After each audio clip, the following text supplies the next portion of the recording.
Good afternoon, my name is Josh from Cyclone Oz, and this is your detailed afternoon update on the tropical situation around Australia. We're going to start things off over in the Coral Sea, but we've also got a powerful tropical cyclone on the cards to the north coast of WA, so all the details on both of these systems, plus more coming up in this afternoon's update. If you are brand new to my channel, please do consider subscribing, and also leave a like on the video while you're at it. There's been a lot of likes lately, so I really do appreciate those. And if you've got any questions or comments, leave them in the comment section down below. Let's get stuck straight into the situation right now with a bit of an update on what's going on around the tropics right now, because there's a lot to talk about. We've got tropical low 15U out here into the Indian Ocean. This system here is blowing up a little bit of convection. It's also relatively organised, all things considered, but it's been hammered by wind shear, which is the upper level winds in the atmosphere that are blowing out of the northeast here and ripping this tropical cyclone in the making apart. So when you've got high levels of wind shear, tropical cyclones struggle to organise, and this system here is really facing the wrath of some pretty high wind shear values, and that's resulting in this system here really struggling to organise. Over here into the Northern Territory, we actually have the remnants of ex-tropical cyclone Koji now pulling out into the Joseph Bonaparte Gulf. You can also see wind shear as being a bit of a problem because all of this upper level cloud is streaming out of this system here towards the west. So this system is also really struggling to organise right now, but that's okay because this is only a tropical low right now and it's not expected to try and become a tropical cyclone for a good couple of days still. It's rotating along quite nicely, and you can see there's some really good lower level rotation in this system, and over the next couple of days we're expecting some very heavy rainfall here around the Joseph Bonaparte Gulf, through the top end of the Northern Territory, particularly into the northwestern rivers, and then across the Tiwi Islands as well, particularly around the Darwin and the Melville Island area. We could be talking about some significant rainfall accumulations between 100 or 300 millimetres, increasing to as much as 500 millimetres in one or two locations. So these will be areas to watch for potential flooding or road closures, particularly on unsealed roads or in higher flood-prone locations. None of the catchments up here are particularly saturated, so I'm not overly concerned, but it does give you a bit of an idea of what we're looking at now. You can also see a big enhancement in convection recently, which is those showers and thunderstorms into the Gulf of Carpentaria. That's really blown up tonight compared to where we were looking at yesterday, and this is because we've got a lot of moisture here streaming in with that tropical airflow associated with this tropical low up here into the Northern Territory that's pushing into the Gulf of Carpentaria, and this is where a tropical low is likely to develop sometime in the next 2 or 3 days, and this is going to become our Queensland system here. So we're going to talk about this one in great detail in just a few moments. We've got an area of spin here just offshore from the central Queensland coastline, and another area spinning around here. This is tropical low 14U, and this has been a talking point of discussion in the last couple of weeks because this system here was at one point had some pretty crazy model run solutions taking it into the Capricornia coastline. That was never going to happen, and it's now not going to happen, that's for sure, because the system here is hovering around New Caledonia, developing along quite nicely. You can see a lot of shower and thunderstorm activity towards the system's north, and over the next couple of days we're expecting this system to skim past the coast of New Caledonia and then head down towards the graveyard, where these tropical cyclones do, generally speaking, perish. Particularly at this time of the year, they go down into the graveyard and they get ripped apart by the jet stream. But this system here is a hot shot of developing into a tropical cyclone sometime in the next 2 or 3 days. So we'll keep close tabs on their situation here, but of course, as usual, no threat to Australia with a system like this, particularly at this time of the year. So you can see we're really entering a bit of a busy period right now. Chances of development left, right and centre, particularly across northern Australia. WA is definitely our hot seat right now for the strongest tropical cyclone activity, but we do need to be monitoring the Queensland one as well for rainfall. So let's start things off with what we're looking at here on the forecast for the Queensland situation.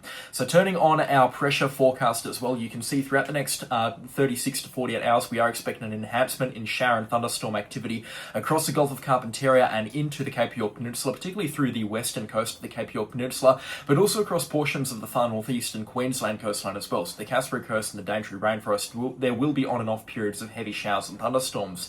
Now the monsoon trough is going to get itself set up sometime somewhere between these lines here on Sunday night into early Monday morning, and we'll have the southeasterly winds clashing with a more sort of southwesterly or west-southwesterly flow, which means convergent zones are now possible through Sunday night into Monday morning through the Cassowary Coast especially, so we'll be watching out for some heavy rainfall from showers and thunderstorms in those areas through Sunday night, Monday, and then out towards Tuesday. Now, development of this low pressure system is expected to be very slow, a bit similar to how Tropical Cyclone Koji got itself going. It took many days to really get itself rolling.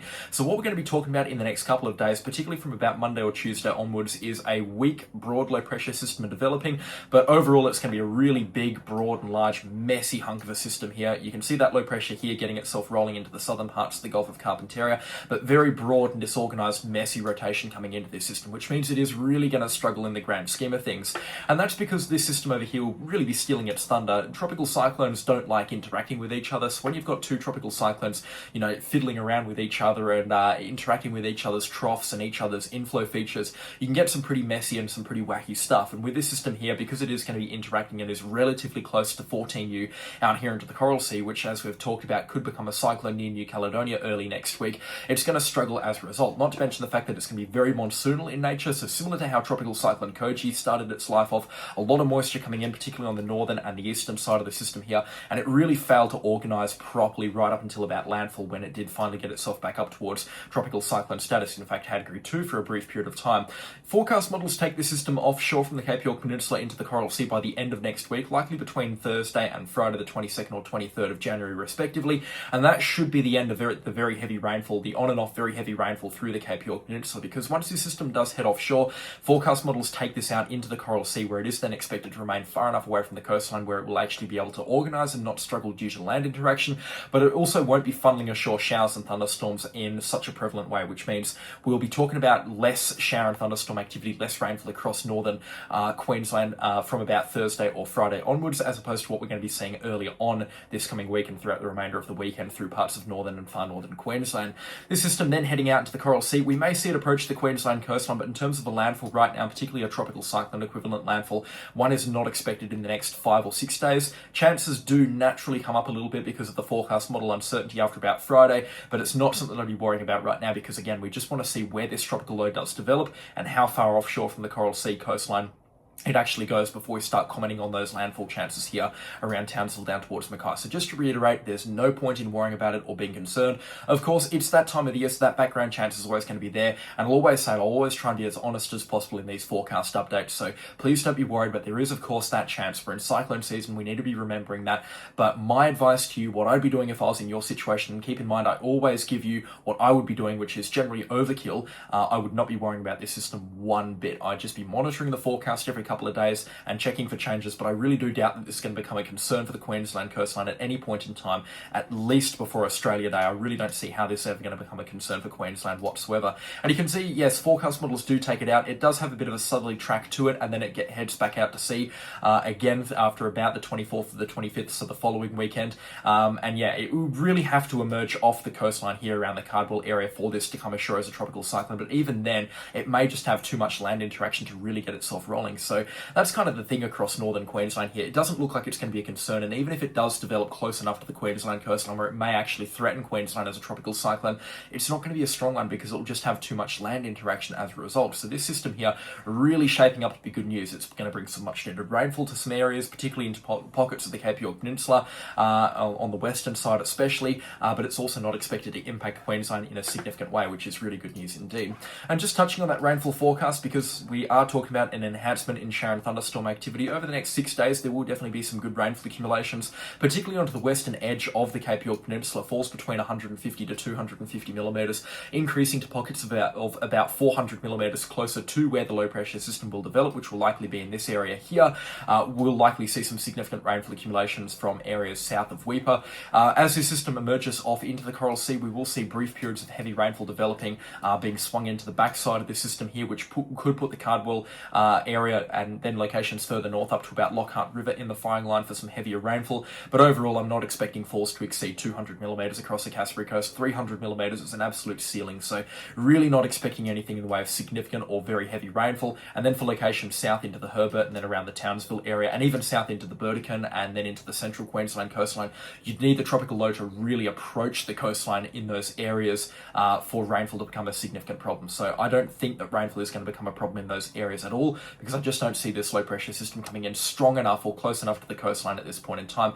And of course that could change, but there is a lot of signals right now pointing that this system is not much of a concern to Queensland. But I would just like to say, watch the situation closely. A tropical low is likely to impact Queensland. A tropical cyclone, a week 1 category 1 status is still a possibility, but anything over category 3 status is not supported by any forecast models right now. Of course that can change, but it's looking pretty unlikely. Forecast models are getting really, really good at the 7 to 10 day forecast period. And that's why we've been hitting home runs on this channel here. So if you are brand new to the channel as well and you appreciate long-term forecasting, then please do consider subscribing.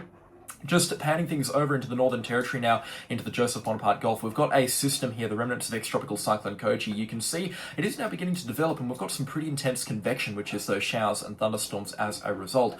It was blowing up very decent earlier today, and you can see just that throughout the last 24 hours we've had lots and lots of thunderstorms, but you can see how those clouds are kind of grainy and liney. It looks like they've been, shredded. It looks like shredded cheese, actually. That's a pretty good way to describe it. That's a sign that wind shear is very, very high with these clouds and thunderstorms right now in this vicinity, which is going to prevent organisation of this tropical low or tropical cyclone in the next couple of days. Now, if you're familiar with my channel for thunderstorms, you'll understand that wind shear is really good for thunderstorms, and values between 30 to 40 knots can get supercell thunderstorms off the ground. Anything above 40 knots is generally really favourable for thunderstorms, but for tropical cyclones, it's completely the opposite. Even though we're talking about organised thunderstorms again in a tropical cyclone, because those thunderstorms have to rotate around a common centre, and if you've got winds pushing that common centre and squishing that common centre, like what we saw with tropical cyclone Koji, then thunderstorms really do struggle to organise, and tropical cyclones as a result struggle to intensify. So sometimes our golden numbers for a tropical cyclone is about 5 to 15 knots, enough to get some good outflow going, which is kind of a little bit like these clouds here that are streaming out of this tropical cyclone against the rotation into the upper levels of the atmosphere. But yeah, 5 to 15 knots, and obviously right now these wind shear values are a lot higher than 5 to 15 knots, and that's expected to be the case for the foreseeable future. Now, in the next kind of 72 to 96 hours, the next 3 or 4 days, we are expecting lots of heavy shower and thunderstorm activity through the top end of the Northern Territory, including around the Darwin area, through the Tiwi Islands, and then also through the top end of Western Australia as well. Now, the bulk of the really heavy stuff is forecast to remain offshore, particularly onto the western side of this tropical cyclone in the making, because, of course, with that wind shear coming out of the northeast impacting this tropical cyclone, that's going to displace a lot of the shower and thunderstorm activity towards the western side of the system here, which takes the heaviest falls out of the Darwin area. And it does mean that whilst Darwin will see a couple of heavy shower and thunderstorm activity and lots of rain band activity in the next couple of days, it does look like for the most part the really heavy stuff is going to remain to the western side of this tropical cyclone in the making, which puts the Kimberley coastline here into the hot seat for some heavy rainfall. But Darwin, I don't really see more than about 250 millimetres coming through. We may see some minor flooding here and there. The northwest is generally pretty good at coping with significant rainfall accumulations, and it's only really going to be a bit of a concern for some of the drains in the area if we do see really intense precipitation come through, and maybe some of the communities towards the Wadeye area down to about Kununurra or Wyndham, particularly if their dirt road access may be cut off for a prolonged period of time as a result of flash flooding or road damage under very intense precipitation. So another factor that we will keep close tabs on. Now, major forecast models are still pretty divided. It looks like this system here is going to hug the coastline at least for a little bit before heading out into the Indian Ocean, where conditions are a lot more favourable. This is a look at what the Icon model has to say, and if this system kind of gets itself towards the west of this line here, and particularly in this area here, conditions are extremely favourable for significant intensification to occur. And if a tropical cyclone can, exist for about 2.5 or 3 days out here, then I've got no doubt in my mind that it'll get up towards severe tropical cyclone status here before making that turn sometime around Friday as a weak low pressure system approaches WA, pushing it down in towards the Kimberley coastline or the Pilbara coastline, depending on where the system is going to be located. But for areas between Exmouth up towards Columbaroo, including Broome, Karratha, Port Hedland, Dampier and Onslow and Exmouth itself, you need to be watching this situation very closely, because you could be looking at a tropical cyclone coming through between the 22nd out to the 25th of January. The signals are now getting pretty strong in regards to this system here. So this is really something we want to be keeping close tabs on and watching very, very closely, because if it does take aim for the West Australian coastline, it is going to be quite strong. Now, there are still discrepancies between forecast models. The European, which we've been looking at over the last couple of days, it had a bunch of consecutive forecast runs taking this system out here into the Indian Ocean and then crashing it in towards the Port Hedland area, and now it's got it hugging the coastline a little bit more. So whilst this isn't a massive variation in track and timing, it does go to show that even the smallest wobble here closer to the West Australian coastline is going to prevent this tropical cyclone from intensifying as quickly as what you would normally expect from a system out here into the Indian Ocean. So that's going to be a factor at play here. And we do need to keep close tabs on this, possibility that this may hug the WA coastline and be a lot weaker than what we initially thought. So I'll be watching this situation very closely. The ideal thing for this storm is to get itself further offshore, but if it does hug the coastline, then it is going to be a lot weaker and a lot better for Western Australia. We will still see some very heavy rainfall accumulations into the Kimberley region, I feel, regardless, particularly for areas north of Kununurra across to about the Mitchell Plateau. Rainfall accumulations here basically sold on to be about 200 to 400 millimetres throughout the course of next week as this system passes just towards the north of the Kimberley coastline. So very important that we keep close tabs on that situation, that's for sure. And also for the Pilbara coastline of Western Australia, just make sure you are ready for a tropical cyclone, generally speaking. So make sure that your season preparations are ready, because February, March and April are the big months for tropical cyclone activity offshore from Western Australia. That's where we're talking about big tropical cyclone activity. So make sure you are, just generally speaking, ready for that. This is a look at tropical storm strike probabilities. This is the chance of a tropical storm or tropical cyclone passing within a 300-kilometre radius of any point between the 19th of January and the 26th of January, or Australia Day. So throughout the course of next week, and you can see two distinct pockets, 14U here down towards New Caledonia, and this area here up towards Western Australia, and that is tropical low 16U here, or the remnants of ex-tropical cyclone Koji moving out towards the West Australian waters. And you can see, generally speaking, conducive conditions lie further offshore, and it looks like the ensemble forecast models, which are generally very accurate, are calling for this system to take that offshore track. So we will be expecting that, but again, things can change. Chances pick up again into the Gulf of Carpentaria and also out into the Coral Sea. So you can see there is a little bit of a weak signal out here, and that means tropical low 17U, which is the Coral Sea system we talked about at the start of this forecast update, hugging the Queensland coastline, that I said is still worth monitoring, but the chance is definitely there. There is definitely a signal right now, and we'll be watching that situation quite closely, because something may develop into the Gulf of Carpentaria, and we may see a tropical low or tropical cyclone out into the Coral Sea. We can't be ruling out those possibilities right now. And this is something that I've only recently come across, and this is the Google Weather Lab here, and this is actually a bunch of AI forecast models. It's brand new stuff. Now, this nailed, and when I say nailed, I mean it predicted tropical cyclone Koji about 10 days out to within about 50 kilometers. So it really is something to be taken quite seriously, these forecast models right now.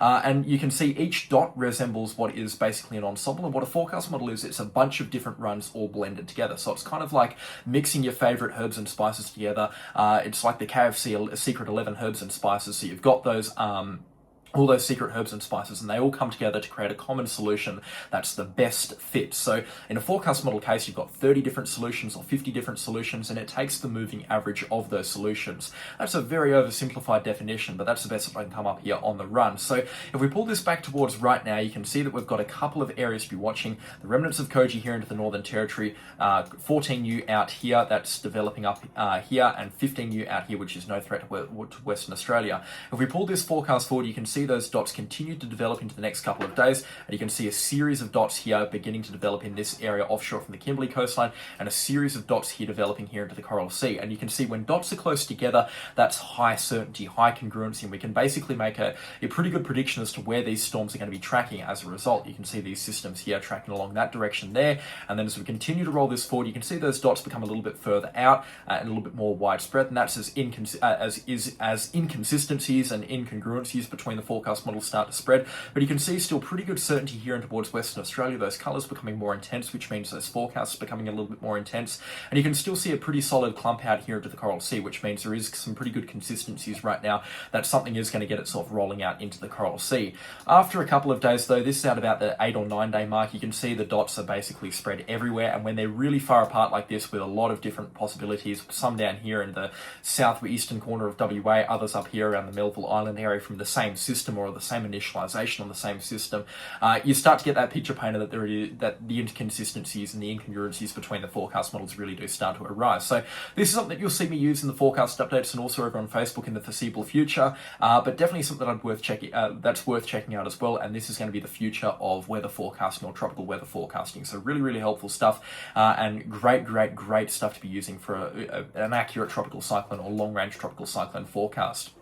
Anyways, my voice is starting to hurt. I think you can tell by now that tropical cyclones are truly my passion. You can screw the severe thunderstorms, you can screw the heat, you can screw the rain. Tropical cyclones are truly my passion here on this channel, and you can expect a lot more tropical cyclone coverage in the coming couple of months. So these systems do excite me as much as they do make me concerned, so make sure you do subscribe and stick around for future updates as well. And as always, a massive thank you to our channel sponsors. Their names are on screen right now. I could not run the show without them, and as always, their support is massively appreciated from them. A massive thank you to Google as well, and a massive thank you to all of the websites that I use, and also go check out my Facebook page for future updates and leave a comment if I have raised or risen any questions for you. That is going to do it for me today. I'll catch you on the next storm. Goodbye.